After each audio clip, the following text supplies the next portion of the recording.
September 2nd, 1898. 6:30 a.m. The Kareri Hills, Anglo-Egyptian Sudan. Major General Herbert Kitchener stood on a ridge overlooking the Nile, watching the horizon transform into something that looked less like an army and more like a migration of nations. Through his field glasses, he could see them, wave after wave of warriors stretching across the desert plain for miles. 52,000 men carrying spears, swords, and rifles, moving with the coordinated purpose of a religious crusade. Behind their lines, great war drum thundered a rhythm that carried across the sand. Banners of green and white, the colors of the Mahdist state, snapped in the morning wind. This was the entire military might of the Sudanese Mahdiya, and they were coming to drive the invaders into the Nile. Kitchener commanded just 8,400 British and Egyptian soldiers. The mathematical reality was inescapable. He was outnumbered more than 6 to 1. His men had their backs to the river, limited ammunition, and no possibility of retreat. If the Mahdist army broke through his thin defensive line, his entire force would be annihilated in the desert, and Britain's 15-year campaign to reconquer Sudan would end in catastrophic failure. The geopolitical humiliation would echo through every colonial possession from Cairo to Calcutta. The deaths of Gordon and thousands of others would remain unavenged. The entire strategic architecture of British control over Egypt and the Nile would collapse. But Kitchener had a plan that nobody, not the Khalifa commanding the Mahdist forces, not the British government in London, not even most of his own officers, fully understood until it unfolded. He had brought something to Africa that would change warfare forever. The Industrial Revolution applied to killing. What happened in the next 5 hours wouldn't just decide the fate of Sudan. It would demonstrate, with terrible clarity, the staggering gap that had opened between industrialized and non-industrialized militaries. It would show that courage, religious fervor, and overwhelming numbers meant nothing against magazine rifles, Maxim guns, and artillery firing high-explosive shells. By the end of this story, you'll understand why the Battle of Omdurman represents one of the most one-sided victories in military history, why Winston Churchill called it the most signal triumph ever gained by the arms of science over barbarians, and why this battle, somehow forgotten by everyone except military historians studying the birth of modern warfare, marked the exact moment when traditional warrior cultures realized they could no longer compete with industrial powers, no matter how brave or numerous their fighters. The casualties tell part of the story. 47 British dead, 11,000 Mahdist dead. But numbers alone can't capture what happened that morning on the plain outside Omdurman. This is the story of how technology, logistics, and cold calculation triumphed over faith and fury. This is the story of the last great cavalry charge in British military history, of a young Winston Churchill surviving certain death, of warriors who charged machine guns with swords because they believed God had made them invincible, and of a battle so brutally efficient that it forced the world to confront what industrialized warfare actually meant. The sun was rising over the Nile, the drums were getting louder, and 52,000 warriors were about to learn that the old ways of war had died, even if no one had told them yet.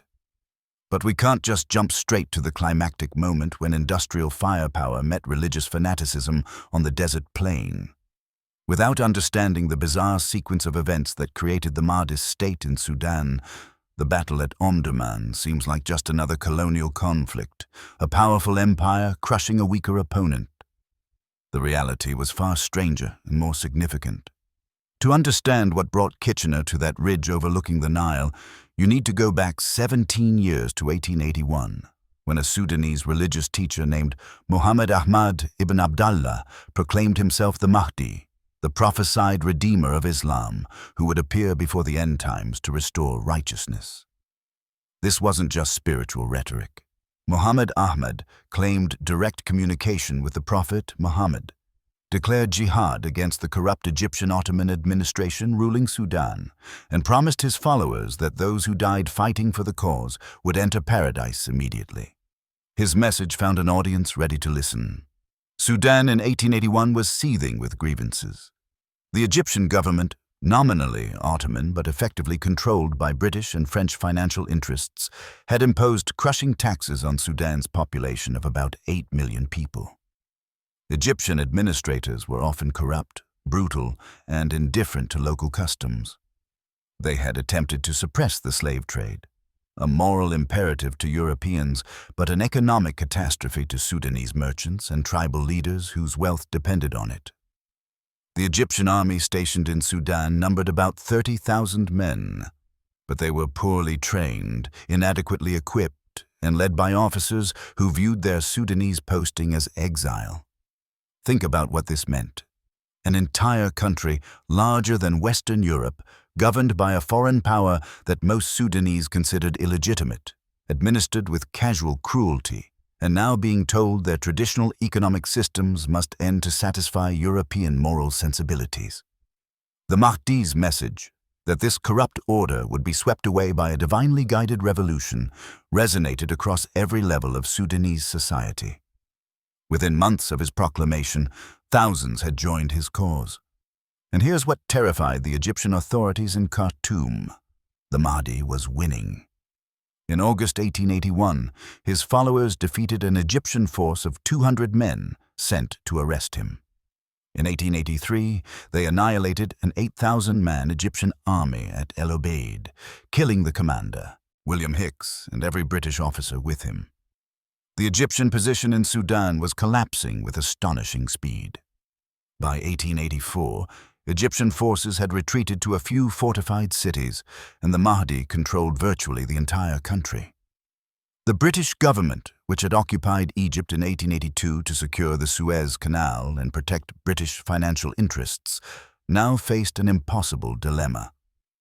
Prime Minister William Gladstone had no desire to get involved in Sudan. He considered it an expensive distraction from more important imperial concerns. But the Egyptian government, under British supervision, couldn't simply abandon their garrisons in Sudan. British public opinion, stirred by newspaper accounts of besieged soldiers, demanded action. The solution was to send someone to evacuate the Egyptian forces and abandon Sudan to the Mahdi.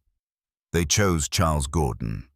This was simultaneously the obvious choice and a catastrophic mistake.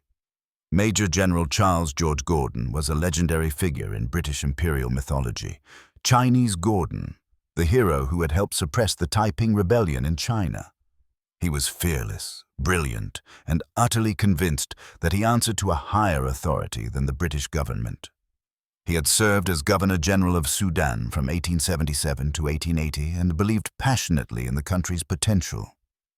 When the British government sent him to Khartoum in February 1884 with orders to evacuate Egyptian forces and civilians, Gordon saw an opportunity to do something more ambitious: save Sudan from the Mahdi. Instead of organizing an evacuation, Gordon fortified Khartoum and sent aggressive messages to London demanding reinforcements for a counteroffensive.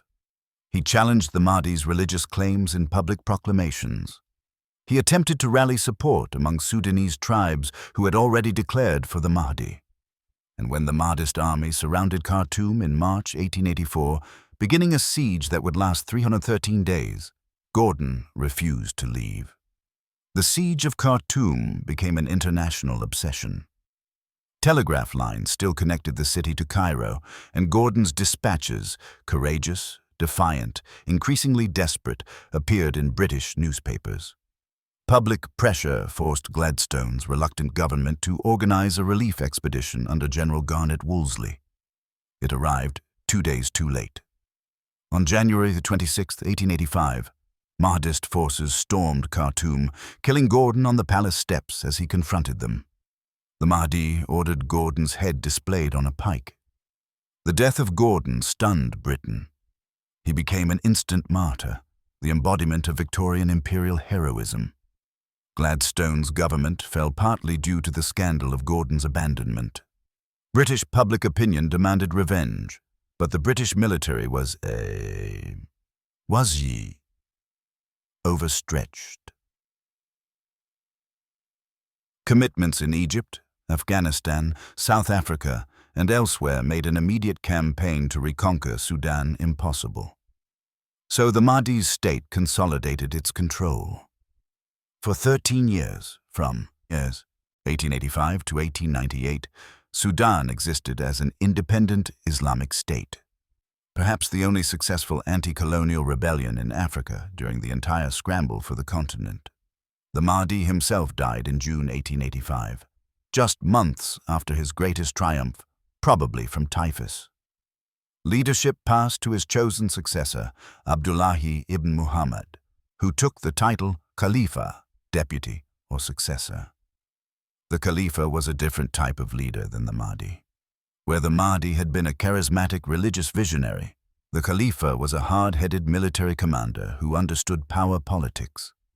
He spent his first years in power crushing rival claimants and consolidating control over Sudan's fractious tribes.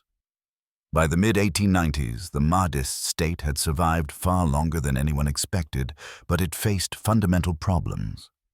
The Khalifa's emphasis on military power meant maintaining an enormous standing army, some 60,000 warriors concentrated around Omdurman, the new capital he had built across the Nile from the ruins of Khartoum. This army consumed resources without producing anything. The suppression of the slave trade, enforced not out of moral conviction, but because the Mahdi had declared it un-Islamic as practiced by corrupt Egyptians, had destroyed a major economic sector without replacing it. Periodic raids into Egypt and Ethiopia brought plunder but also constant warfare. The population of Sudan, 8 million in 1881, had declined to perhaps 3 million by 1898 through war, famine, and disease. The state the Khalifa governed was militarily formidable but economically exhausted, and the international situation had shifted dramatically against Sudan's independence. In 1898, European imperial powers were in the final frenzy of the scramble for Africa. Britain wanted control of the entire Nile Valley, from Cairo to Uganda, a continuous band of British territory running the length of Africa. France wanted a band of territory running east-west across Africa from the Atlantic to the Red Sea. These ambitions intersected in Sudan, and neither power was willing to accept an independent Sudanese state controlling the Upper Nile. Italy, expanding from its colony in Eritrea, eyed Sudanese territory. The Ethiopians, who had just defeated an Italian invasion at the Battle of Adwa in 1896, considered Sudan a threat on their western border. The Khalifa understood the danger. By 1897, he knew that Britain was planning an invasion. British and Egyptian forces had been advancing slowly up the Nile since 1896, building a railway behind them as they moved, consolidating their hold on northern Sudan. The Khalifa made the strategic decision to concentrate his forces at Omdurman and meet the British in a decisive battle near his capital. He believed, as did many of his commanders and warriors, that faith, courage, and numbers would prevail. They had defeated Egyptian armies repeatedly. They had killed Chinese Gordon. God had granted them victory before and would do so again. The mathematics seemed favorable. The Khalifa could field 52,000 warriors, the largest army Sudan had ever assembled. British intelligence suggested Kitchener commanded fewer than 9,000 men. The Mahdists had rifles, not modern ones, but they had tens of thousands captured from Egyptian forces over the years, plus weapons purchased from arms dealers in Ethiopia. They had artillery pieces captured from Gordon's garrison. They had cavalry, famous for their ferocious charges. Most importantly, they had absolute conviction in their cause and willingness to die for it. What they didn't have, what neither the Khalifa nor his commanders fully understood, was any conception of what they were about to face. The technological gap between the Mahdist army and Kitchener's force was wider than the gap between a medieval army and Napoleon's Grande Armée. The weapons, tactics, logistics, and entire conceptual framework of warfare had transformed in ways that courage and faith could not overcome. And that's exactly what terrified everyone in British High Command, who understood the stakes. If Kitchener failed, if the Mahdists somehow broke through his lines and annihilated his force, Britain would suffer its worst military disaster since the First Afghan War in 1842. The government would fall, the Egyptian protectorate might collapse. Every anti-colonial movement in Africa would be emboldened. Gordon would remain unavenged, and the Mahdi's challenge to European imperial power would stand as a permanent rebuke. The political pressure on Kitchener was immense, but so was his confidence. He had been preparing for this moment for years.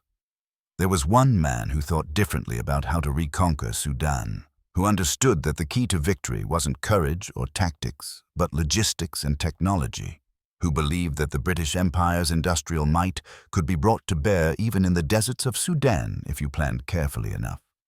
Herbert Horatio Kitchener was not a typical Victorian general. Born in Ireland in 1850, the son of an army officer, he had grown up moving between postings across the British Empire.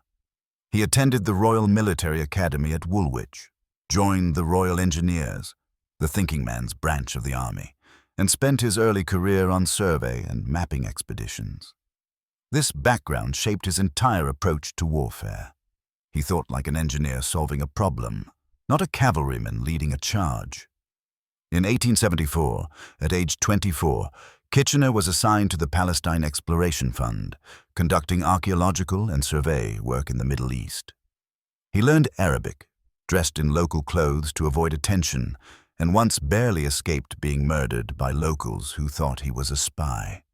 It was lonely, dangerous work that required patience, planning, and attention to detail, all characteristics that would define his military career. He also developed a fascination with the Middle East and Islamic culture that few of his contemporaries shared. When Egypt erupted in rebellion in 1882, Kitchener was there, serving as an intelligence officer during the British invasion. He watched British forces crush the Egyptian army at Tel el-Kebir through superior firepower and discipline. The lesson was clear. Modern European armies with breech-loading rifles and artillery could defeat numerically superior forces armed with older weapons if they fought on terrain that favored their advantages. It was a lesson Kitchener would apply 17 years later at Omdurman. From 1883 to 1885, as the Mahdist revolt engulfed Sudan, Kitchener served on Egypt's frontier, organizing intelligence networks and trying to get information about the collapsing Egyptian positions. He was there when news arrived of Hicks's annihilation at El Obeid. He was part of the desperate, failed attempts to reinforce Gordon in Khartoum. He saw the relief column arrive 2 days too late. These experiences marked him deeply. Gordon's death became personal for Kitchener, a failure that must be avenged, a mistake that must be corrected. But Kitchener also learned from Gordon's failure. Gordon had been brave, charismatic, and absolutely convinced of his moral righteousness. He had also been impulsive, insubordinate, and ultimately crushed by an enemy he underestimated. Kitchener resolved to be Gordon's opposite, calculating, cautious, and ruthlessly focused on logistics and firepower rather than heroic gestures. Through the late 1880s and early 1890s, Kitchener rose through the ranks of the Egyptian army, which Britain was rebuilding as a modern force.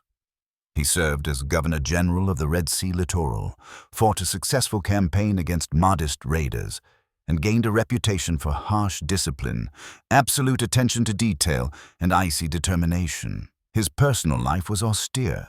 He never married, lived simply, and seemed to have no interests beyond his military career and his growing collection of Middle Eastern ceramics. Soldiers respected his competence but rarely liked him. He was tall, with a severe face dominated by a large mustache, and eyes that seemed to look through people rather than at them. In 1892, Kitchener became Sirdar, Commander-in-Chief of the Egyptian army, with a British rank of Major General. He was now one of the most powerful military figures in Egypt, commanding a force of about 15,000 Egyptian soldiers trained and led by British officers. The Egyptian government, under British supervision, was finally willing to consider reconquering Sudan, but only if someone could prove it was possible without risking catastrophic defeat. Kitchener spent 4 years preparing. He studied every detail of the Mahdist state, their weapons, tactics, leadership, internal divisions, economic situation. He reorganized the Egyptian army, introducing modern rifles, more artillery, and intensive training in volley fire, having soldiers shoot together in coordinated volleys rather than firing individually. He recruited British soldiers to serve alongside Egyptian troops, ensuring a corps of highly trained men who could anchor defensive positions. He experimented with Maxim guns, the first truly automatic machine guns, capable of firing 500 rounds per minute, and became convinced they would be decisive in desert warfare. But Kitchener's most important innovation wasn't a weapon, it was a railway. Understanding this railway is essential to understanding how Kitchener won at Omdurman. Sudan is enormous, about 720,000 square miles, twice the size of the American state of Texas. From the Egyptian border to Khartoum is roughly 200 miles as the crow flies, much farther following the Nile's curves. Traditionally, armies advancing into Sudan moved by boat along the Nile or marched across the desert, both options fraught with difficulties. The Nile has cataracts, rapids, and waterfalls that make river transport impossible in several stretches. Desert marches required carrying water and supplies, limiting how far an army could move. Kitchener proposed building a railway alongside the Nile, extending it southward as his forces advanced. This would allow him to supply his army indefinitely, transport heavy artillery and ammunition that would be impossible to move otherwise, and ensure rapid reinforcement. The British government, initially skeptical about the enormous cost, eventually agreed when Kitchener demonstrated his plan was financially sound and strategically necessary. Construction began in 1896. British engineers and thousands of Egyptian laborers built railways across some of the world's harshest terrain, desert where temperatures reached 120 degrees Fahrenheit, flooding during brief rainy seasons, and constant harassment from Mahdist raiders. They laid over 600 miles of track in less than 2 years, an engineering achievement comparable to the American Transcontinental Railway, but accomplished with far less infrastructure and in far worse conditions. Kitchener himself supervised construction, making decisions about routes, pushing contractors to work faster, and always calculating whether the enormous expense would deliver the capability he needed. The railway transformed everything. Kitchener could now move an army of nearly 9,000 men, 8,200 British and Egyptian infantry, 2,500 cavalry, 3,000 camel corps, plus gunboat crews and support staff, deep into Sudan with full logistical support. He could transport 44 artillery pieces, including howitzers and field guns. He could bring millions of rounds of ammunition. He could supply his troops with food, water, and medical support. Most dramatically, he could bring gunboats. The gunboats were perhaps Kitchener's most innovative weapon. He had 10 shallow-draft steamers built in sections in Britain, shipped to Egypt, transported by rail to the navigable sections of the Nile, reassembled and armed with artillery and Maxim guns. These floating batteries could move up the Nile faster than marching. Troops provide fire support from the river and retreat if threatened. The Mahdists had never faced anything like them and had no effective counter. By August 1898, Kitchener was ready. His army had advanced to the confluence of the Nile and the Atbara River, about 200 miles north of Khartoum. Intelligence reported that the Khalifa was concentrating his forces at Omdurman, preparing for a decisive battle. Some of Kitchener's officers urged caution, suggesting they fortify their current position and wait for the Mahdists to attack. Kitchener rejected this advice. He had not spent 4 years and millions of pounds building a railway and assembling an army to sit on the defensive. He would advance to Omdurman, force a battle on his terms, and destroy the Mahdist state in a single campaign. The advance began on August 24, 1898. Kitchener's army marched south in a massive square formation, infantry on all sides, cavalry and artillery in the center, camels carrying supplies, and the gunboats moving parallel on the Nile. It was an imposing sight. Thousands of soldiers in khaki uniforms, artillery pieces pulled by horses, British officers in pith helmets, Egyptian soldiers in the same modern equipment as their British counterparts. clouds of dust rising from the march, the Union Jack and the Khedive's flag flying at the center. On August 30th, Kitchener's scouts reported contact with modest cavalry patrols. The enemy was near. On September 1st, the army reached Agaiga, a plain about 6 miles north of Omdurman, with the Nile on their right flank. Kitchener selected a defensive position on a slight rise, ordered his troops to dig entrenchments and build a zaraiba, a protective barrier made from thorn bushes, around the perimeter, and placed his artillery to cover the approaches. The gunboats anchored on the river, their guns trained on the plain.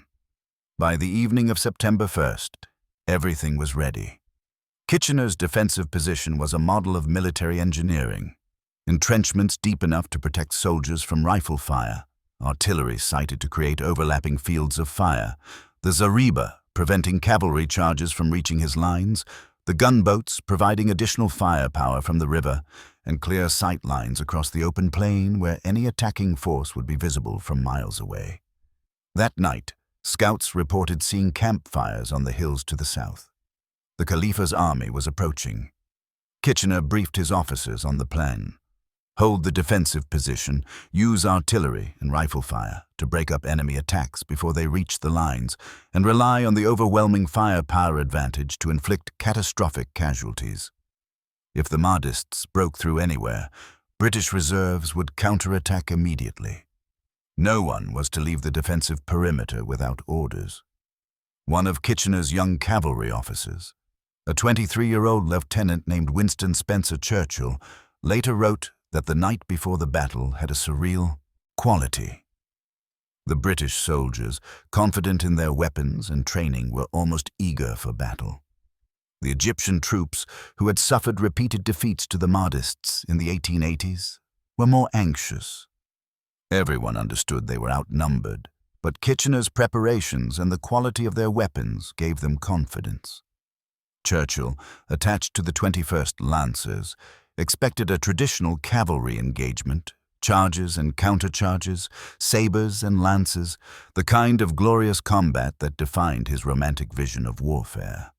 He was about to discover that this battle would be nothing like his expectations. By September 2, 1898, Kitchener had concluded that the reconquest of Sudan must be accomplished through a single, overwhelming demonstration of industrial military power, a battle so one-sided that it would shatter the Mahdist state's ability to resist and convince every observer that traditional warfare was obsolete. He had spent his entire career preparing for this moment. He had built the railway, assembled the army, positioned the artillery, and calculated every detail of the coming battle. The Khalifa, confident in his warriors' courage and God's favor, was marching into a trap he didn't know existed. The two armies would meet in the morning, and only one conception of warfare would survive. Most commanders, facing an enemy force 6 times larger than their own, with their backs to a river and no possibility of retreat, would have concluded they were about to die. The mathematics seemed impossible. Kitchener commanded 8,200 British and Egyptian infantry, 2,500 cavalry, and support staff, call it 11,000 men total, of whom perhaps 8,400 were actual combat troops. The Khalifa had assembled 52,000 warriors, all of them experienced fighters who had spent their adult lives in warfare. But Kitchener understood something that the Khalifa didn't. The mathematics of industrial warfare operated on completely different principles than traditional combat. In pre-industrial warfare, the force with greater numbers usually won because battles were decided by hand-to-hand combat after relatively brief exchanges of arrows or musket fire. A force outnumbered 3-1 would be overwhelmed, flanked, and destroyed. The courage and skill of individual warriors mattered enormously. Leadership meant inspiring men to fight harder, to stand firm in the face of charging enemies, to break through enemy lines through sheer determination. Industrial warfare changed everything. Breech-loading rifles firing modern cartridges could shoot accurately at ranges exceeding 1,000 yards, with trained soldiers firing 15 to 20 aimed shots per minute. Artillery pieces firing high explosive shells could destroy targets miles away. Maxim guns could fire 500 rounds per minute, sustained for as long as ammunition and water for cooling lasted. In such warfare, the critical question wasn't how many men you had. It was how much firepower you could bring to bear, how quickly you could coordinate that firepower, and whether your defensive position allowed you to use it effectively. Let me explain why this matters with concrete numbers. A British or Egyptian soldier in Kitchener's army carried a Lee Metford rifle, a .303 caliber, magazine-fed rifle that was among the most advanced infantry weapons in the world. It had an effective range of about 800 yards and could be fired rapidly by a trained soldier.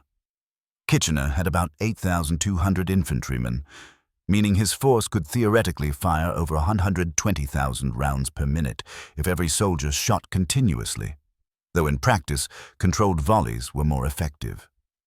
But the really devastating firepower came from the Maxim guns. Kitchener had 20 Maxim guns with his force, and the gunboats carried additional ones. Each Maxim could fire 500 rounds per minute, meaning Kitchener's Maxims alone could theoretically fire 10,000 rounds per minute. In reality, the guns fired in shorter bursts to prevent overheating and conserve ammunition, but even firing conservatively, a single Maxim could fire more bullets in 1 minute than an entire company of 100 soldiers with single-shot rifles. The Maxim gun represented a quantum leap in destructive capability. It was the weapon that would define 20th century warfare, though very few people in 1898 understood this yet. Kitchener also had 44 artillery pieces, including field guns and howitzers. These could fire high explosive shells that would detonate on impact, creating deadly shrapnel clouds. The psychological impact of artillery was as important as its physical effect. The sound of shells screaming through the air, the explosions throwing up geysers of sand and body parts, the randomness of death from an enemy you couldn't see or fight back against. Compare this to the Mahdist army. The Khalifa's warriors were organized into traditional units based on tribal affiliation and religious devotion. They wore jibbahs, white or patched robes, carried spears, swords, and shields, and many had rifles. But here's the crucial detail. Their rifles were overwhelmingly obsolete models captured from Egyptian forces in the 1880s, mostly Remington single-shot rifles firing black powder cartridges with effective ranges around 600 yards and much slower rates of fire than modern weapons. Some warriors had even older weapons, muzzle-loading muskets that took a minute to reload after each shot. Many had no firearms at all and would fight with spears and swords like their ancestors. The Mahdist artillery was similarly outclassed. They had about a dozen old brass cannons captured from Gordon's garrison in Khartoum, but these were antiquated smoothbore weapons with limited range and accuracy. They had almost no trained artillerymen who understood how to use the guns effectively. And they had limited ammunition, perhaps a few dozen shells per gun.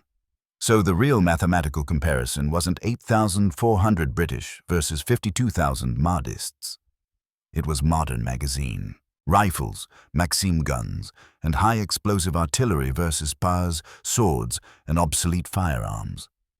It was soldiers trained to fight in coordinated units, following complex tactical orders, versus warriors who fought with individual courage and religious fervor, but limited tactical coordination. It was an army supplied through a railway with millions of rounds of ammunition versus an army that had to carry what it could and had no supply line. Most commanders thought it was impossible to defeat such a numerically superior force in open battle without suffering catastrophic casualties. Traditional military wisdom held that defenders needed a 3-to-1 advantage to hold fortified positions against determined attackers. Kitchener was outnumbered 6-to-1, and even with technological superiority, one breakthrough anywhere in his line could cascade into disaster. If Mahdist warriors reached his entrenchments in sufficient numbers, the battle would devolve into hand-to-hand combat, where numbers and fury might prevail. Kitchener's plan broke conventional thinking.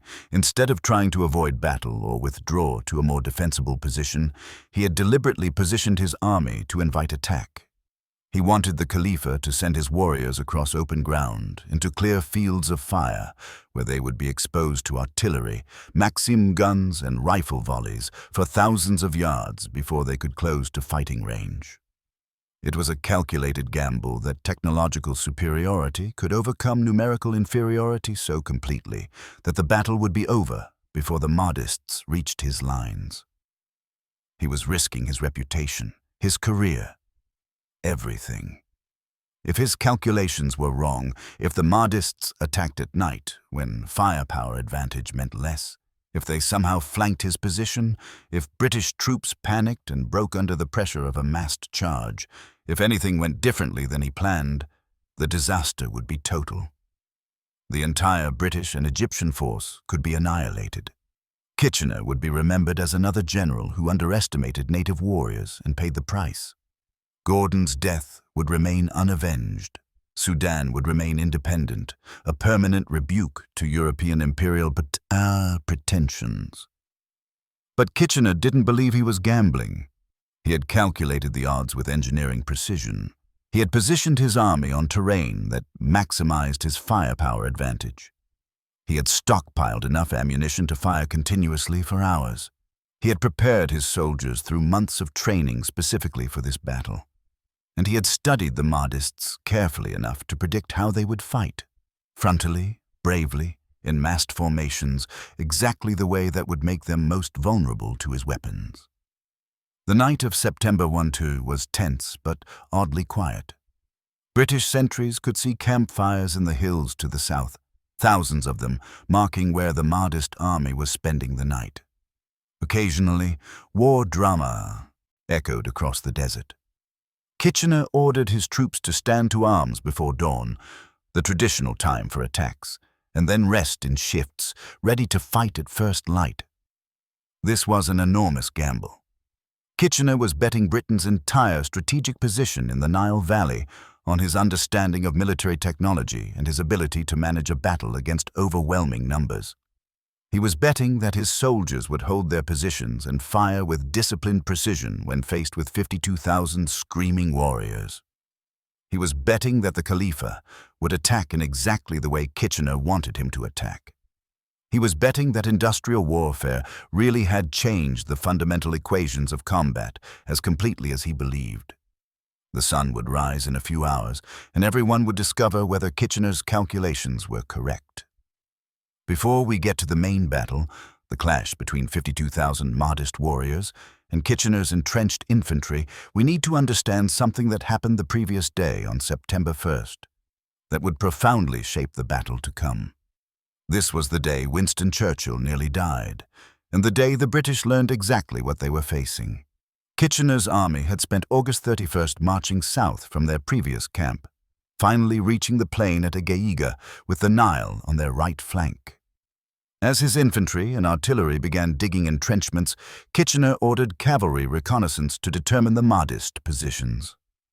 The 21st Lancers, a cavalry regiment that had never seen significant combat and was desperate to prove itself, received orders to scout toward the Kerreri Hills south of Omdurman.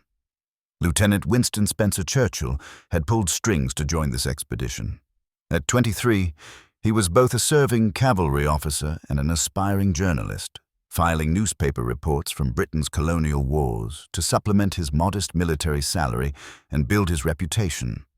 He was brave to the point of recklessness, ambitious beyond measure, and convinced that war was fundamentally about individual heroism and glorious charges. He was about to learn otherwise. The 21st Lancers, about 400 men on horseback carrying lances and sabers, moved south across the plain toward the hills. Around midday, they encountered a small force of Mahdist cavalry, perhaps 150 men, positioned in a dry watercourse called a khor. The Mahdist horsemen seemed to be screening the main army, and the British cavalry commander, Colonel Martin, saw an opportunity to drive them off and see what lay beyond. Churchill later wrote that what happened next occurred with terrible speed. The Lancers formed into a line and began trotting toward the Mahdist cavalry. The Mahdists fired a volley and then appeared to retreat. Martin ordered the charge. The lancers accelerated to a gallop, lances lowered, 400 horsemen thundering across the sand toward what looked like a small, fleeing enemy force. It was a trap. Hidden in the corps was not 150 men, but nearly 3,000 Mahdist warriors. Infantry armed with rifles, spears and swords, positioned in a shallow trench, invisible from a distance. The British cavalry charged directly into them at full gallop. Churchill, carrying a Mauser pistol instead of a traditional lance because an old shoulder injury made wielding a lance difficult, found himself in the middle of a melee unlike anything he had imagined. The charge carried the lancers through the corps in about 2 minutes, but those 2 minutes were chaos. Mahdist warriors rose from the trench and engaged the cavalry at point-blank range. Horses crashed into men. Lances shattered on shields. Warriors grabbed at riders, trying to pull them from their saddles. The crack of rifle fire mixed with screams, war cries, and the horrible sounds of men and horses dying. Churchill shot at least 3 men with his pistol as his horse carried him through the mass of bodies. He saw a lance corporal beside him shot through the head. A Mahdist warrior lunged at him with a spear and missed by inches. The lancers broke through the far side of the corps and reformed, having lost 21 men killed and 50 wounded, more than 17% casualties in 2 minutes. The Mahdist force had suffered perhaps 200 dead, but they had inflicted far more damage than their numbers suggested. And crucially, they had demonstrated something that terrified British commanders. Mahdist warriors, properly positioned and commanded, were disciplined, brave, and capable of inflicting serious casualties even on modern cavalry. This engagement, which British newspapers would celebrate as the last great cavalry charge in British military history, taught Kitchener important lessons. First, the Mahdists wouldn't simply flee at the sight of British forces. They would fight with skill and determination. Second, allowing his troops to get drawn into close combat, where courage and numbers mattered more than technology, risked disaster. Third, the Khalifa's army was larger and better organized than some intelligence estimates suggested. That evening, as the 21st Lancers licked their wounds and British surgeons worked on the wounded, Kitchener received reports from scouts who had climbed the hills overlooking Omdurman. They had seen the main Mahdist army assembling in the darkness, an enormous host stretching for miles, drums beating, warriors chanting prayers. Conservative estimates put the force at 50,000 men, possibly more. Kitchener refined his defensive plan. He positioned his Egyptian infantry, who had less confidence after years of defeats to the Mahdists, in the center of his line, where they would have British units on either side to steady them. He placed his British infantry battalions at the critical flanks and in reserve. He sighted his artillery to provide maximum coverage of the plain. He ordered the Maxim gun crews to stockpile extra ammunition and water for cooling the guns. He reminded every officer that discipline and controlled fire were essential. Soldiers must wait for orders, aim carefully, and shoot in volleys rather than blazing away individually. Most importantly, Kitchener ordered that under no circumstances should his troops leave their defensive positions to pursue retreating enemies. This was crucial. Historically, many armies had broken defensive lines to pursue fleeing opponents, only to find themselves disordered and vulnerable to counterattack. Kitchener wanted his troops to stay in position, maintain their firepower advantage, and let the enemy come to them. As September 2nd began, the time had come. Scouts reported movement in the hills to the south. War drums were thundering louder. The entire Mahdist army was advancing toward Kitchener's position, and there was no longer any possibility of avoiding battle. Every soldier in the British-Egyptian force understood that the next few hours would determine whether they became heroes who reconquered Sudan or corpses rotting in the desert sun. One British officer wrote in his diary that night, "We are outnumbered 6-1. Have our backs to the Nile, and will likely face the most savage assault any of us have ever experienced. But our weapons are superior, our position is strong, and I have never seen Kitchener show the slightest doubt. Tomorrow, we will either write history or become a footnote in someone else's." The sun rose at 5:52 a.m. on September 2nd, 1898. By 6:30 a.m., lookouts were shouting that the enemy was in sight. What happened in the next 5 hours would shock the world and change warfare forever. At 6:30 a.m. on September 2nd, 1898, British sentries on the Kerreri Hills Ridge saw something that made veteran soldiers whisper prayers and young men grip their rifles tighter. The Mahdist army was not marching toward them. It was flowing across the desert like a flood, banners flying, drums thundering, 52,000 warriors moving in a mass formation that stretched nearly 5 miles from wing to wing. Kitchener, watching through his field glasses, counted 5 distinct formations. In the center was the Khalifa's personal force, the Black Flag, about 14,000 warriors, the cream of the Mahdist army, wearing dark jibbahs and carrying the best weapons. To their left was the Green Flag under Osman Azraq, another 14,000 men. On the right wing was the Red Flag under Aliwad Hilu, about 8,000 warriors. Further right was another force under Osman Sheikh ed-Din, perhaps 6,000 men. And, in reserve, held back initially, was a force of 10,000 under the Khalifa's brother Yaqub, ready to exploit any breakthrough. Let me help you visualize what the British soldiers were seeing. Imagine a formation 3 miles wide, ranks of men 20 or 30 deep, all moving forward with the coordinated purpose of a religious crusade. The morning sun glinted off thousands of spear points and sword blades. The green and white banners of the Mahdiya, some of them 20 feet tall, snapped in the wind. The war drums created a rhythm that carried for miles, a sound designed to intimidate enemies and coordinate movement. Warriors were chanting prayers and war cries. Many had wrapped themselves in their burial shrouds before leaving camp, ready to die. This wasn't a rabble. The Mahdist army had been organized by the Khalifa with considerable tactical sophistication.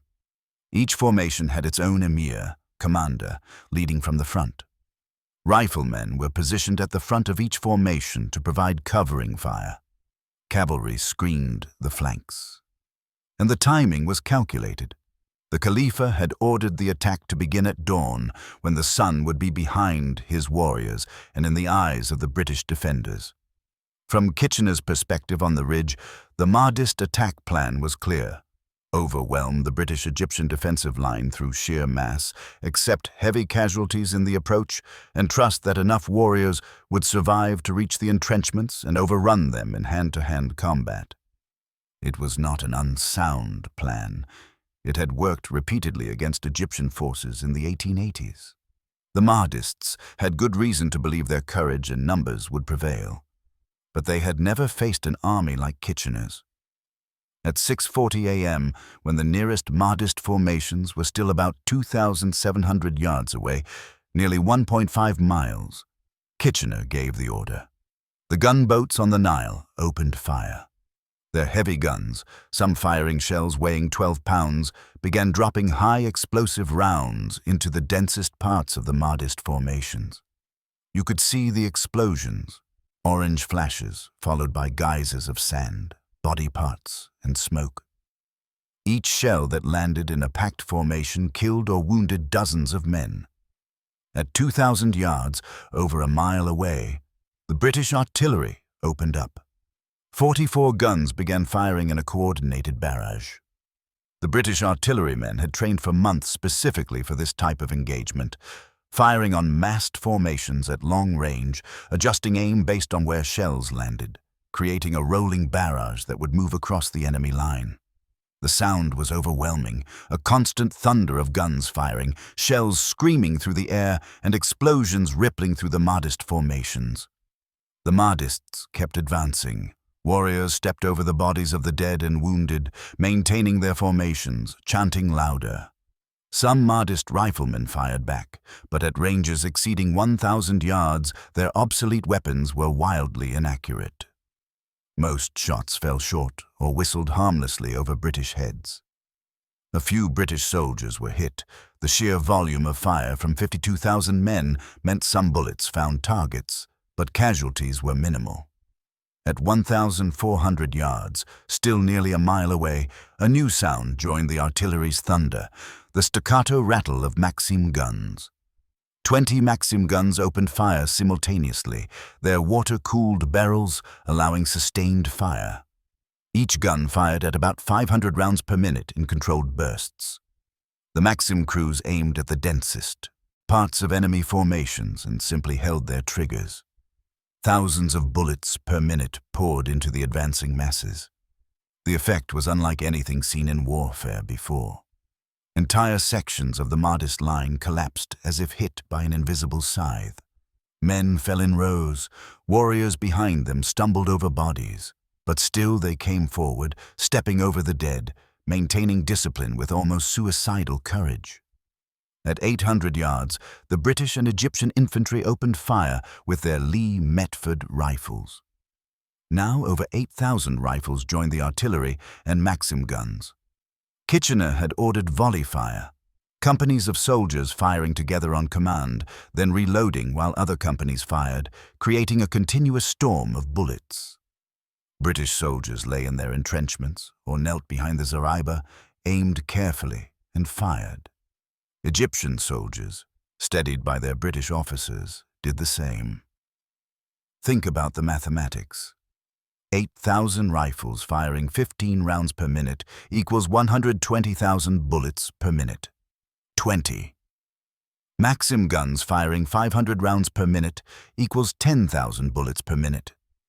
That's 130,000 bullets per minute, plus artillery shells exploding throughout the Mahdist formations. The volume of fire was so intense that the air between the armies became hazy with smoke despite the modern weapons using smokeless powder. The Mahdist formations were being destroyed as they advanced, but they kept coming. This requires emphasizing. The courage of these warriors was extraordinary. They were walking into fire so intense it seemed impossible that anyone could survive, and they kept advancing, maintained their formations, carried their banners forward. Religious faith and esprit de corps sustained them, but so did the momentum of mass psychology. When everyone around you is moving forward, when your emirs are leading from the front, when you believe God has promised you victory, turning back becomes psychologically impossible. By 7:15 a.m., just 35 minutes after the first shots, the lead elements of the Mahdist center had closed to within 300 yards of the British entrenchments. This was the moment Kitchener had calculated would be critical. Would the British and Egyptian soldiers hold their positions and maintain disciplined fire, or would they panic at the sight of thousands of warriors closing in? They held. The rifle fire intensified. At 300 yards, every shot hit. The Maxim guns traversed back and forth, creating walls of bullets. Artillery fired canister shot, essentially giant shotgun shells filled with metal balls that turned artillery pieces into enormous shotguns. The Mahdist formations shattered. Warriors went to ground, trying to find cover in the shallow folds of the desert floor. Some fired back with their rifles. Many tried to continue advancing individually, running forward in small groups, hoping to close the distance and fight hand to hand. None reached the British lines. At approximately 7:45 a.m., after just over an hour of sustained fire, the Mahdist center broke. Warriors who had survived the approach began retreating, first in small groups, then in larger numbers. The formations that had seemed so impressive at dawn were now scattered groups of men stumbling back across a plain littered with thousands of bodies. The Khalifa's black flag still flew, but the men who had carried it forward were dead or wounded. The green flag on the Mahdist left had fared no better. Osman Azraq's 14,000 warriors had advanced to within 500 yards before concentrated fire forced them to ground. They had tried to flank the British position, moving toward the river, but the gunboats had raked them with fire, and British reserves had shifted to block them. After suffering catastrophic casualties, they too retreated. On the Mahdist right, Ali Wad Hilu's red flag had attempted a flanking movement around the British left, hoping to attack from the side where the defensive line might be weaker. But Kitchener had anticipated this. He had positioned cavalry and infantry reserves exactly where they were needed, and when the red flag advanced, they walked into a killing zone created by overlapping fields of fire from multiple directions. The casualties were so severe that survivors retreated without ever coming close to the British lines. By 8 a.m., the first Mahdist assault, involving perhaps 35,000 of the 52,000 warriors, had been completely repulsed. The British-Egyptian casualties were minimal, perhaps 80 men killed or wounded in the entire force. The Mahdist casualties were already in the thousands, probably exceeding 7,000 dead and wounded. Bodies carpeted the desert for miles between the armies. A rational commander would have withdrawn at this point, recognizing that victory was impossible. But the Khalifa, watching from a hill overlooking the battlefield, was not ready to concede defeat. He still had 10,000 fresh warriors in reserve under his brother Yaqub. The British, he reasoned, must have exhausted their ammunition. If he could strike again immediately, before they could resupply, perhaps surprise them with a different angle of attack, victory might still be possible.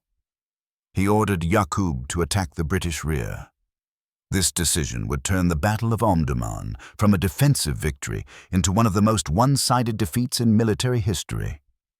While the Khalifa's first assault was being shattered against Kitchener's defensive line, something remarkable happened that would define the second phase of the battle.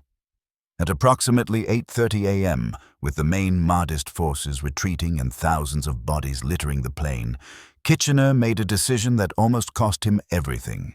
He ordered his army to advance on Omdurman.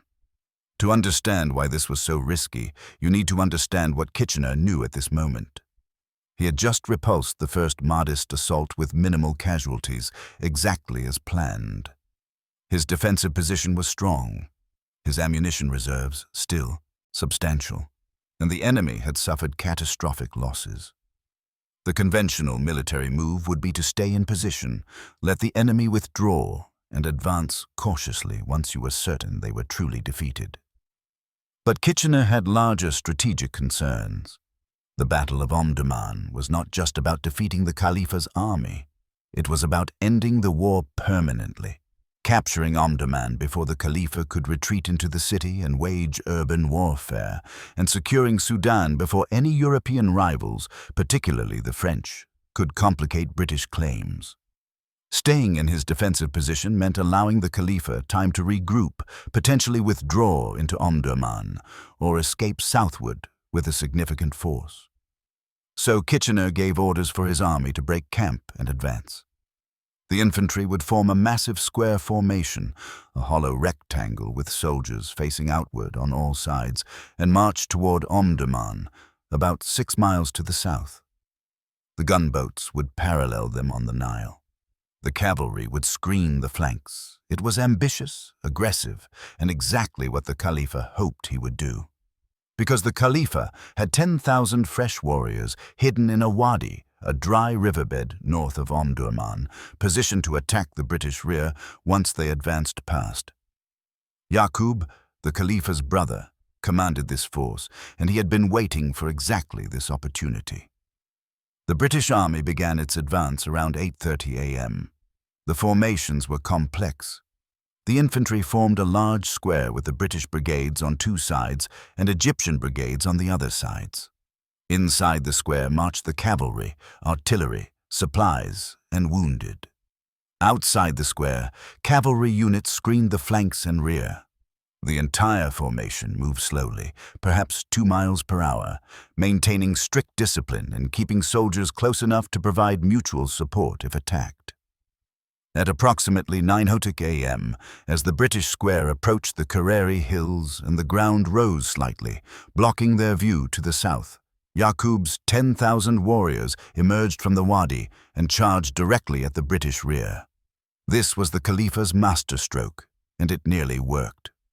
If Yaqub's force had hit the British while they were extended in a long column, the normal marching formation, they might have broken through, caused panic, and turned Kitchener's advance into a disaster. 10,000 warriors hitting an extended column from the flank or rear could create chaos, especially among the less experienced Egyptian units. But Kitchener had formed his army into a square specifically to prevent this. A square formation meant soldiers faced outward in all directions, ready to meet attacks from any angle. The formation was slower and more cumbersome than a column, but it was far more defensible. When lookouts spotted Yaqub's force charging from the south, British officers began shouting orders. The Egyptian brigade, forming the rear face of the square, Brigadier General Hector MacDonald's command, wheeled into position. Artillery crews unlimbered their guns. Maxim gunners traversed their weapons. In less than 5 minutes, the rear of the British square transformed from a marching column into a defensive line. Yaqub's warriors were charging across open ground, just as the earlier Mahdist formations had done. They were brave, determined, and charging into exactly the same killing zone that had destroyed their comrades earlier. The only difference was that now they were attacking a slightly disorganized force that was mid-march rather than entrenched. It made no difference. MacDonald's Egyptian soldiers, who had performed adequately but not spectacularly during the morning's defensive battle, now fought with ferocious discipline. They fired volley after volley into the charging Mahdists. British artillery fired canister shot at point-blank range. Maxim guns raked the attackers, and critically, the other faces of the British square could shift troops to reinforce MacDonald without breaking their own formations. The Mahdist charge broke against MacDonald's line like a wave against a cliff. Warriors got within 200 yards before the casualties became so severe that the charge lost momentum. Some warriors went to ground and fired their rifles. Others tried to continue forward individually. Many retreated. Within 30 minutes, Yaqub's assault had failed as completely as the morning attacks. But there was one terrifying moment when the battle could have turned. A group of about 1,000 Mahdist warriors, somehow surviving the initial volleys, reached a shallow depression about 100 yards from MacDonald's line. They were hidden from direct fire and began massing for a final rush. If they had charged simultaneously, they might have reached the British line and broken through in hand-to-hand combat. MacDonald saw the danger. He personally directed artillery fire into the depression, walking calmly along the line while bullets whistled past him, pointing out targets. British Maxim guns were repositioned to fire into the depression from angles the warriors couldn't see. Within minutes, the concentrated fire had killed or wounded most of the warriors in the depression. The survivors retreated. The Mahdist reserve force, the Khalifa's last hope for victory, had been destroyed. By 10:30 a.m., barely 4 hours after the first shots, the Battle of Omdurman was effectively over. The Khalifa's army had been shattered. Thousands lay dead or dying on the plain. The survivors were retreating in disorder toward Omdurman or fleeing into the desert. And Kitchener's army, having suffered fewer than 50 dead, was continuing its advance toward the city, but the most shocking statistics were still being tallied. British medical officers, moving across the battlefield to treat wounded, reported scenes that stunned even hardened veterans. Bodies lay so thickly in some areas that you couldn't walk without stepping on corpses. Many dead warriors had been hit by multiple bullets. Examination of bodies found men with 10, 15, even 20 bullet wounds. The concentrated firepower had been so intense that individual soldiers had been hit repeatedly as they fell. Lieutenant Churchill, who rode across the battlefield later that morning with the 21st Lancers, wrote, "I have never seen so many corpses in such a small space. The volume of fire must have been inconceivable to anyone who hasn't witnessed it. Men were not simply shot, they were obliterated by the sheer density of bullets." Final casualty figures would show the staggering imbalance. The Anglo-Egyptian force suffered 47 dead and 382 wounded, 429 total casualties out of about 8,400 combat troops, roughly 5%. The Mahdist army suffered approximately 11,000 dead, 16,000 wounded, and 4,000 captured.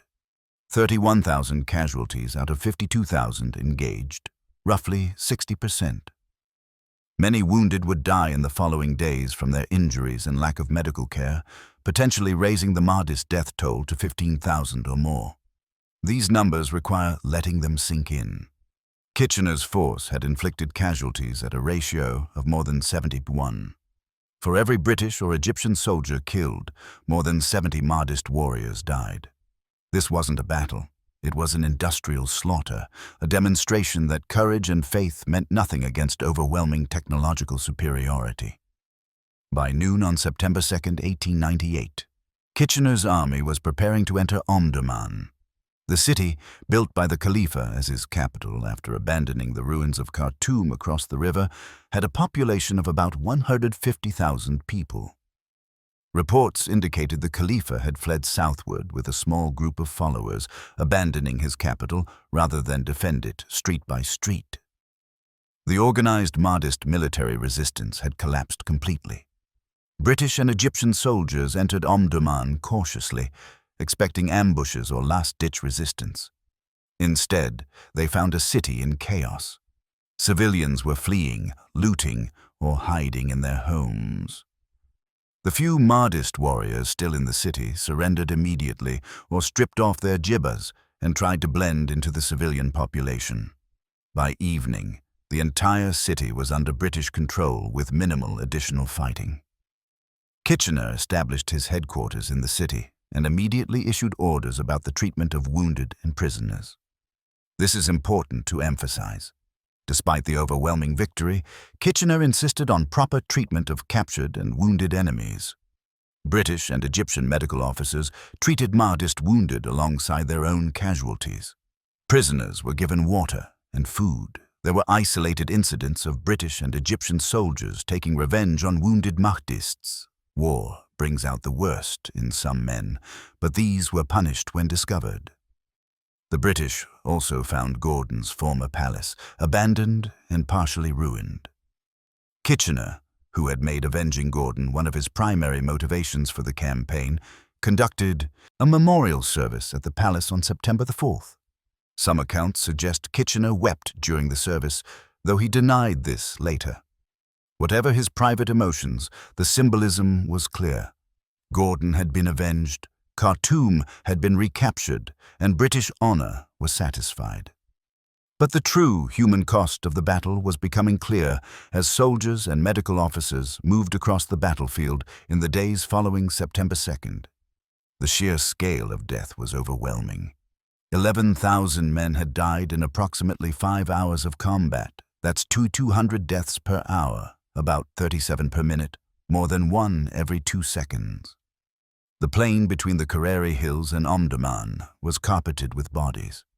Each of those 11,000 casualties represented a person, someone's son, father, brother, or husband. Many Mahdist warriors had fought because they believed the Mahdi's promise that those who died in jihad would enter paradise. They had charged machine guns with swords because they had faith, because their emirs led from the front and expected them to follow, because turning back meant dishonor worse than death.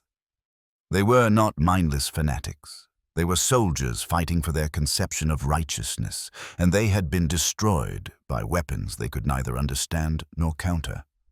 The wounded suffered even worse fates.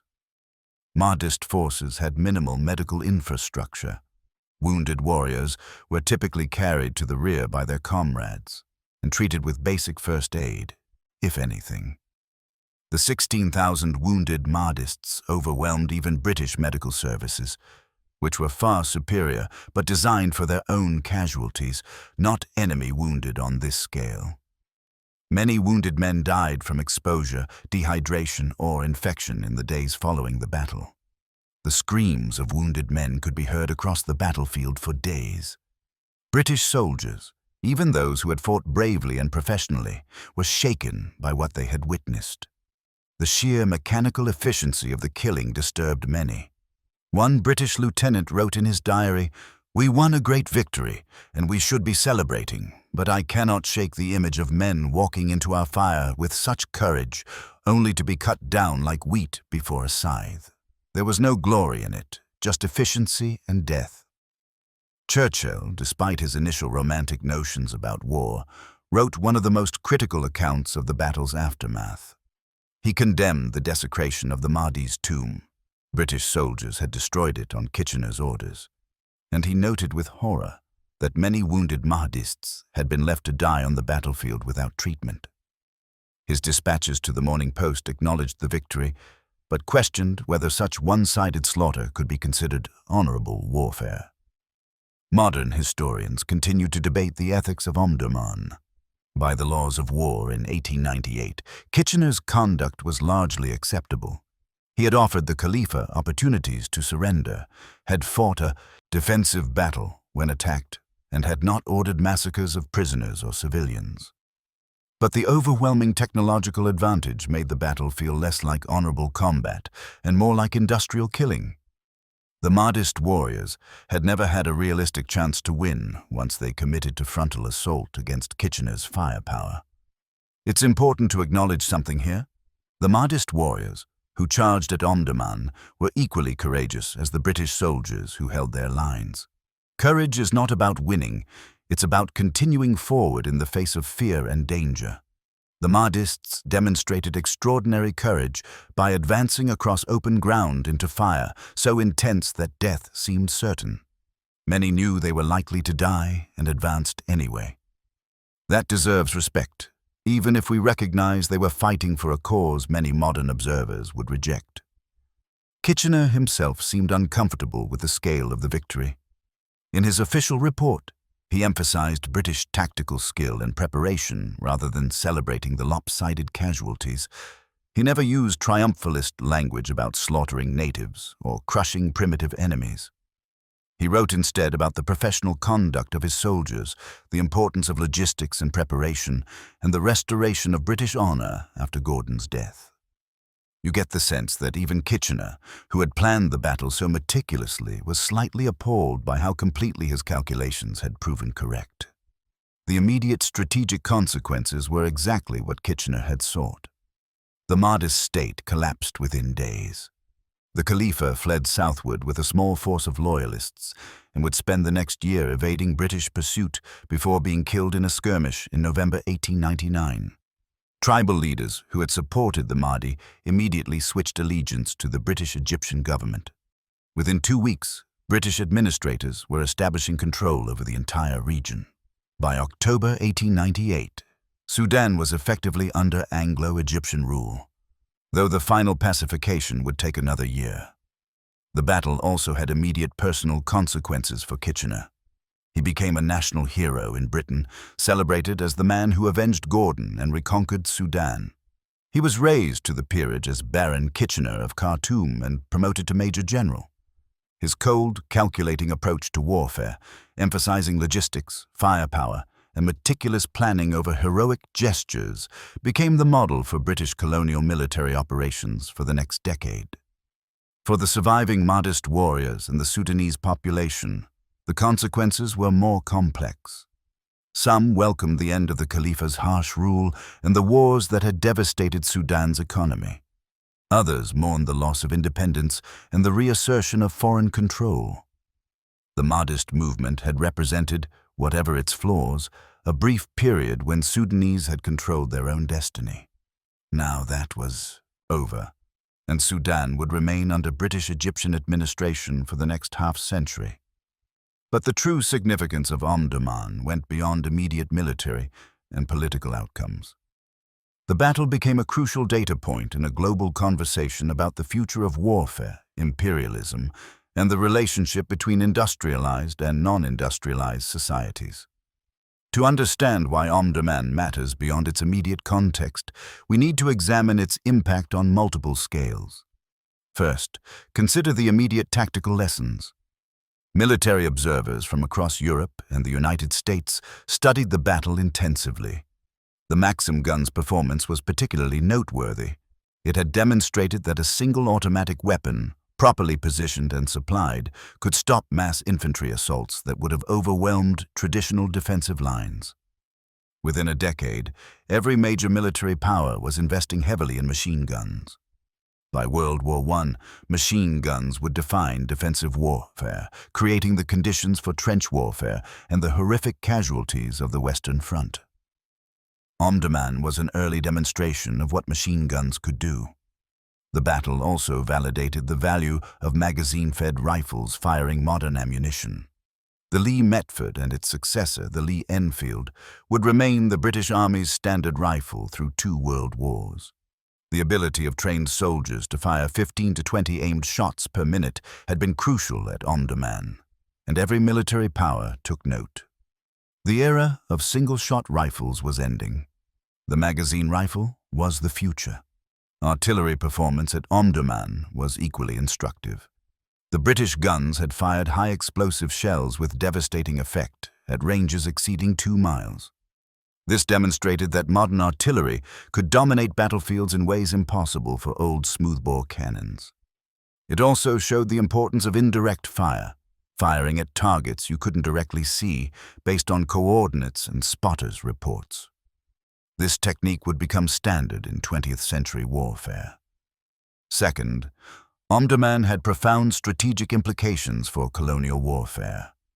It demonstrated that industrialized European armies could defeat numerically superior non-industrialized forces with minimal casualties if they fought on terrain that favored their technological advantages. This emboldened imperial powers across Africa and Asia.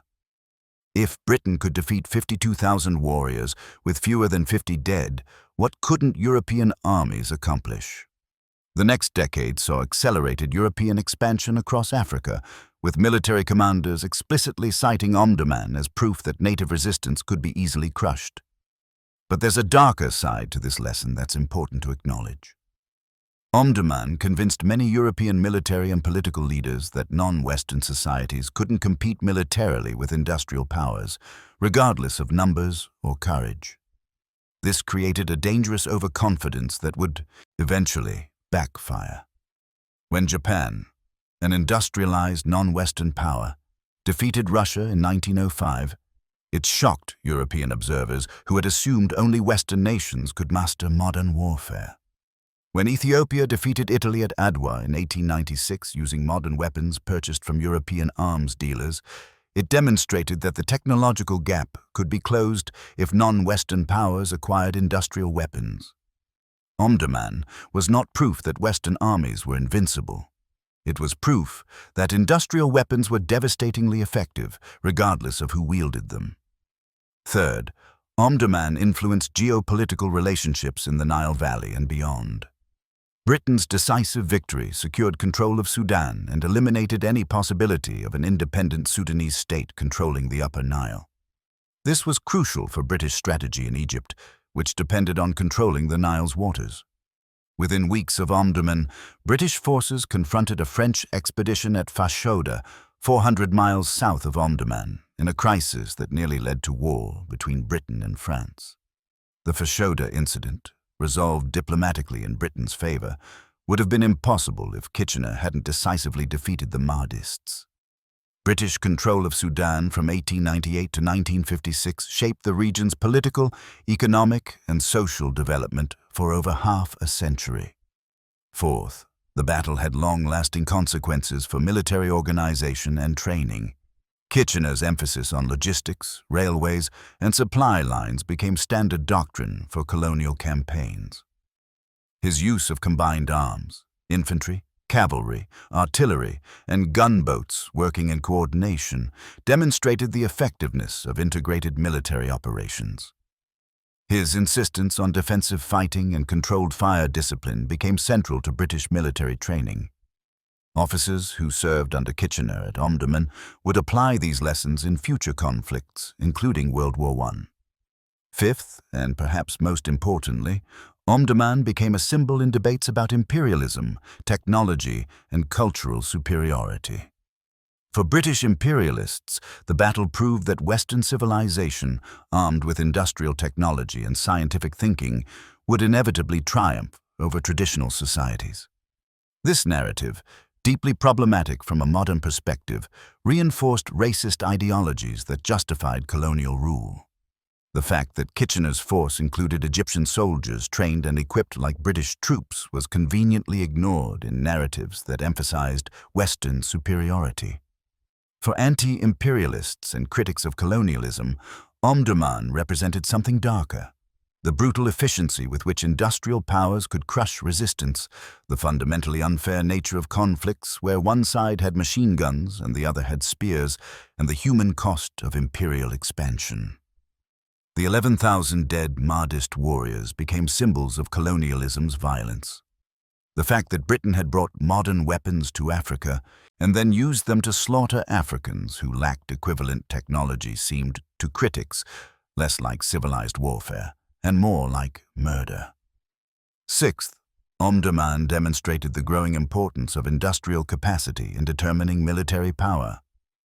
Kitchener's ability to build a railway hundreds of miles into the desert, supply an army thousands of miles from Britain, and manufacture enough ammunition to sustain hours of continuous fire showed that wars were increasingly decided by industrial production as much as battlefield tactics.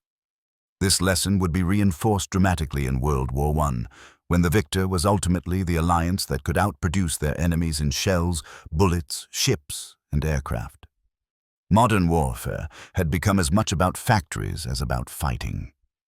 Seventh, the battle influenced military thinking about the future of cavalry. The 21st Lancers' charge on September 1st, though successful, had resulted in heavy casualties and had accomplished little strategic value.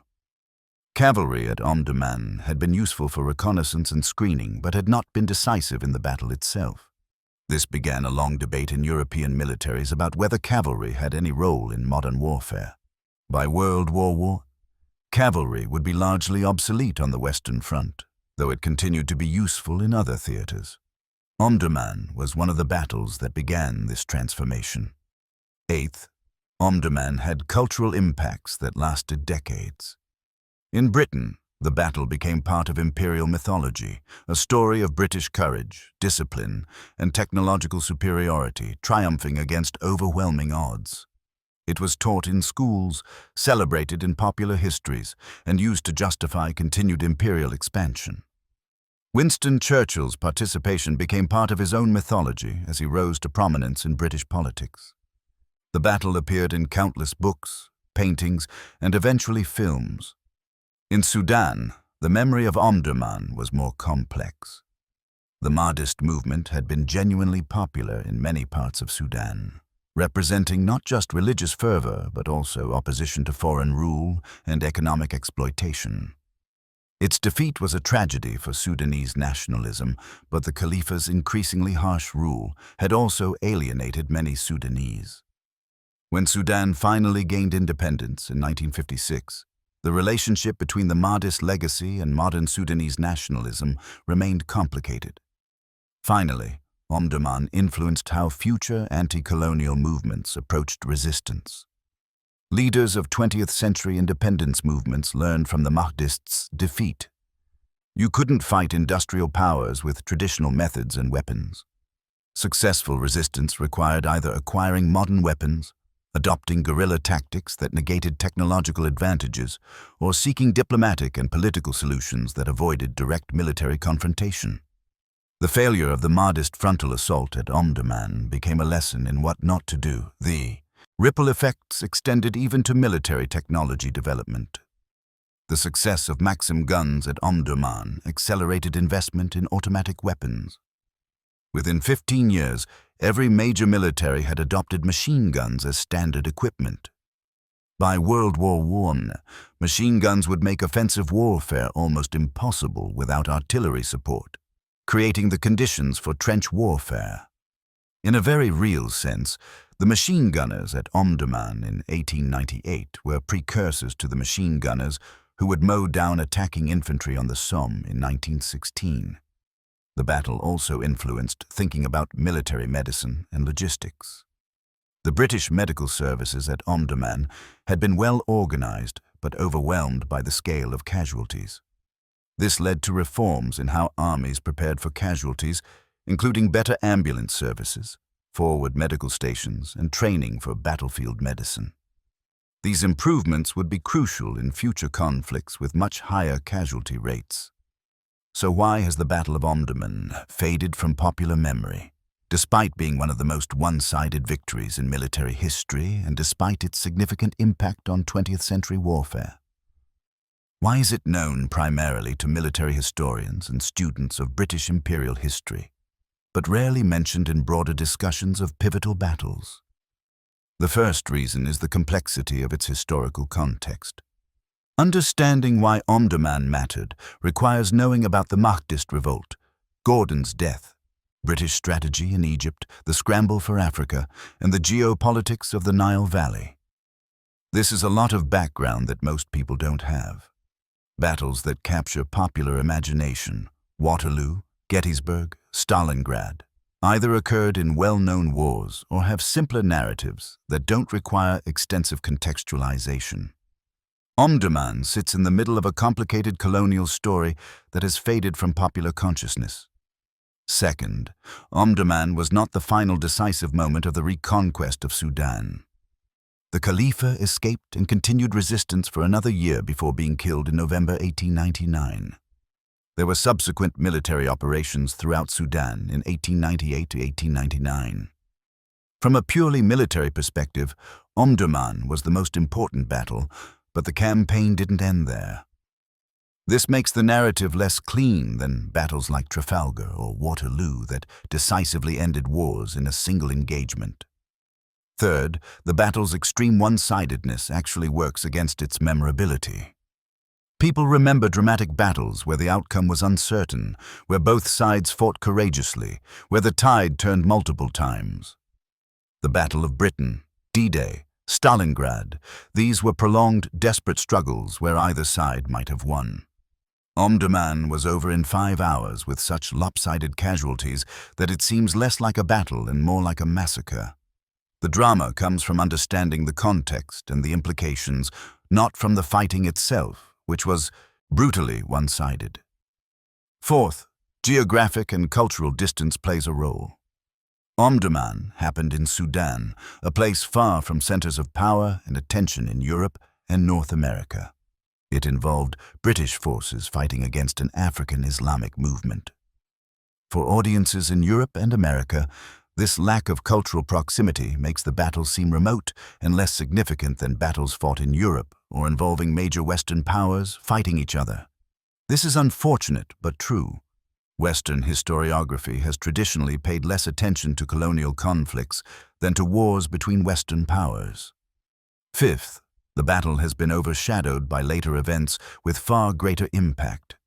Within 16 years of Omdurman, World War I would begin, producing casualties that dwarfed anything from the colonial era. The Somme offensive in 1916 resulted in 60,000 British casualties on the first day alone, more than the entire Mahdist army's deaths at Omdurman. Once people have absorbed the scale of World War I's slaughter, Omdurman seems almost quaint. The technologies demonstrated at Omdurman, machine guns, magazine rifles, modern artillery, became so common in 20th century warfare that their dramatic debut in 1898 lost its novelty. Sixth, political controversies surrounding British imperialism have made Omdurman uncomfortable to celebrate or remember. In an era when most people recognize colonialism as exploitative and destructive, a battle that exemplifies British colonial military power is awkward to commemorate. British patriots might celebrate Kitchener's victory as avenging Gordon, but they'd have to confront the uncomfortable fact that Britain was imposing its will on Sudan against the wishes of many Sudanese. Critics of imperialism might point to Omdurman as an example of colonial brutality, but they'd have to acknowledge that the Mahdist state was also oppressive in many ways. The battle doesn't fit neatly into either a pro-imperial or anti-imperial narrative, so it's easier to simply not discuss it. Seventh, the changing scales of warfare have diminished Omdurman's impact. In 1898, a battle with 11,000 dead was shocking, one of the bloodiest single-day engagements of the late 19th century. By World War I standards, it was a medium-sized battle. By World War II standards, it was a relatively small engagement. The atomic bombings of Hiroshima and Nagasaki killed more people in seconds than died at Omdurman. As the scale of potential destruction has increased, 19th century colonial battles seem less significant. Eighth, Omdurman lacked the personal drama of some famous battles. There was no Wellington versus Napoleon, no desperate last stands like the Alamo, no turning point moments like Midway. Kitchener planned carefully, his soldiers executed competently, and the battle went almost exactly as predicted. Churchill's cavalry charge provides some drama, but even that was a brief skirmish rather than a pivotal moment. The battle's efficiency, its mechanical, calculated nature, makes it less compelling as a story than battles where individual decisions and heroic actions seem to matter more. Finally, there are simply too many battles competing for popular attention. Military history spans thousands of years and every continent.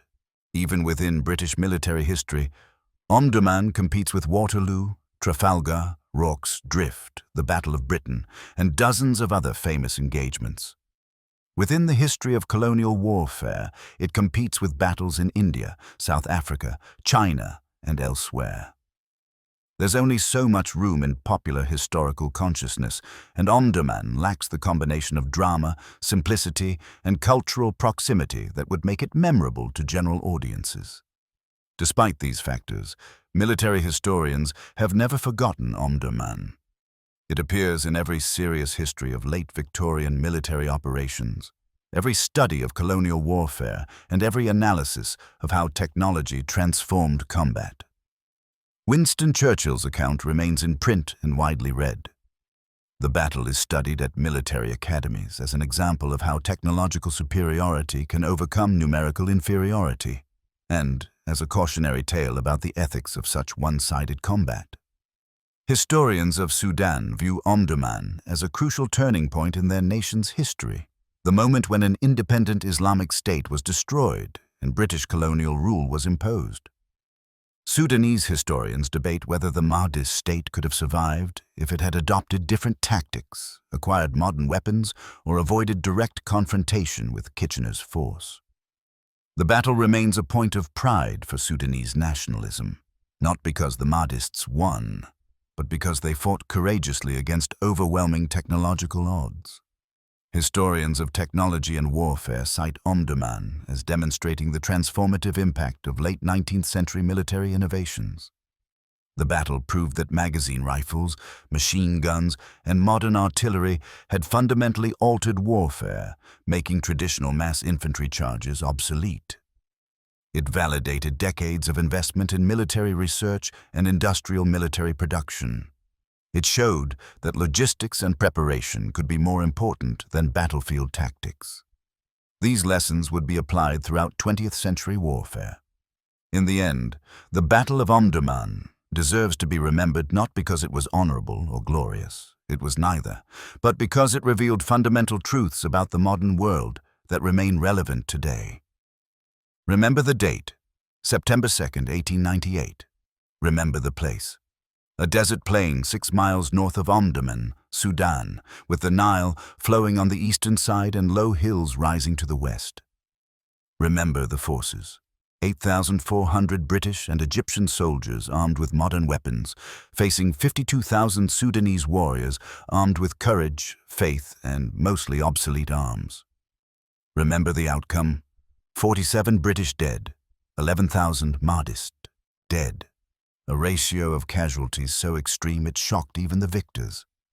Remember Herbert Kitchener, who spent 4 years preparing for 5 hours of battle, who built a railway across the desert to supply his army, who calculated every detail of his defensive position, who understood that modern warfare was about logistics and firepower rather than heroism. Remember his cold efficiency, his meticulous planning, his willingness to impose industrial methods on military operations. He represents the future of warfare, calculating, technological, focused on systems rather than individual courage. Remember the Khalifa Abdullahi, who inherited a state built on religious fervor and military success, who commanded warriors willing to die for their faith, who made the fateful decision to meet British firepower with frontal assault. Remember his courage in facing an enemy with overwhelming technological advantages. Remember that he and his warriors believed God would grant them victory, that faith would overcome material disadvantages, that courage and numbers would prevail. They were wrong, but their belief was genuine and their courage was real. Remember the 52,000 Mahdist warriors who marched across that desert plain into fire so intense that survival seemed impossible. Remember that they kept advancing as men fell around them, that they maintained their formations under artillery barrages and machine gun fire, that many wrapped themselves in burial shrouds before battle because they expected to die. Remember that courage is not about winning, it's about continuing forward despite fear. By that measure, the Mahdist warriors at Omdurman were as courageous as any soldiers in history. Remember Winston Churchill, riding with the 21st Lancers in what would be the British Army's last great cavalry charge, experiencing the chaos of close-quarters combat where technology mattered less than immediate physical courage. Remember his honest accounts of the battle's aftermath, his willingness to question whether such one-sided victory could be considered honorable, his recognition that industrial killing was fundamentally different from traditional warfare. Remember the weapons that made this victory possible.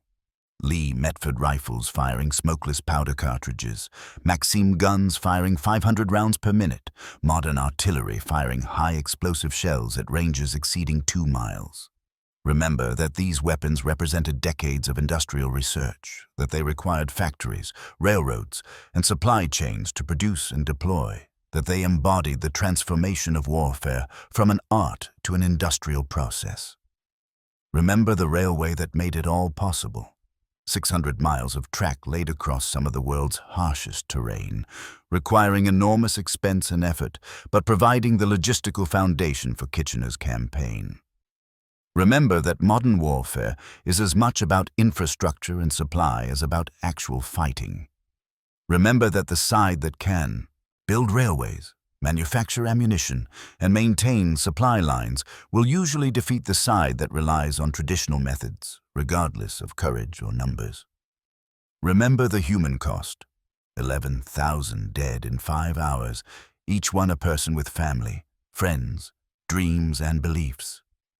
Remember that many died believing they were martyrs for Islam, that they were fighting to preserve Sudanese independence, that God would reward their sacrifice. Remember that they were wrong about military tactics, but not necessarily wrong about fighting for their beliefs. Remember that the British soldiers, for all their technological advantages, were also human beings who had to live with the memory of killing so many men so efficiently. Remember that Omdurman was not an anomaly. It was a preview.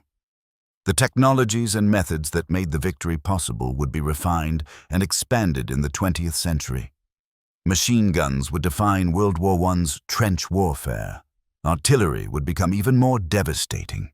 Industrial production would determine outcomes more than battlefield tactics. The gap between industrialized and non-industrialized militaries would continue to widen until non-Western powers either industrialized themselves or adopted asymmetric tactics to avoid direct military confrontation. Remember that the battle had consequences far beyond its immediate military outcome. It secured British control of Sudan for half a century. It demonstrated the power of industrial military technology to colonial powers worldwide. It influenced military doctrine about defensive warfare, combined arms operations, and the importance of logistics. It became a symbol in debates about imperialism, technology, and cultural contact. It showed that the world was changing in fundamental ways that would reshape the 20th century. But most importantly, remember that Omdurman demonstrates a principle that remains relevant today. At critical moments in history, technological change can make old methods of doing things obsolete almost overnight, and those who fail to adapt face catastrophic consequences. The Mahdist warriors, who charged machine guns with swords, were not foolish or suicidal. They simply didn't understand how completely warfare had changed. They were operating on assumptions about combat that had been valid for centuries, but had suddenly become obsolete. Their courage couldn't overcome this fundamental shift in military reality. This principle extends beyond warfare. Industries, organizations, and entire societies can find themselves in the Mahdists' position, continuing to use traditional methods that once worked well, not realizing that fundamental change has made those methods obsolete, facing competitors or challenges that operate on completely different principles. The Industrial Revolution applied to warfare at Omdurman. Digital technology is applying similar transformations to countless fields today. The lesson is not that traditional methods are always inferior, but that when fundamental technological shifts occur, adapting quickly can mean the difference between survival and catastrophe. Remember finally that sometimes, at critical historical moments, individual decisions matter enormously. Kitchener's decision to build the railway, to position his forces defensively, to wait for the Mahdists to attack rather than advancing immediately, these choices shaped the battle's outcome. The Khalifa's decision to attack frontally, to commit his reserves after the initial assault failed, to fight rather than withdraw, these choices doomed his army. Individual leaders can't always control events, but their decisions can determine whether they're working with historical forces or against them.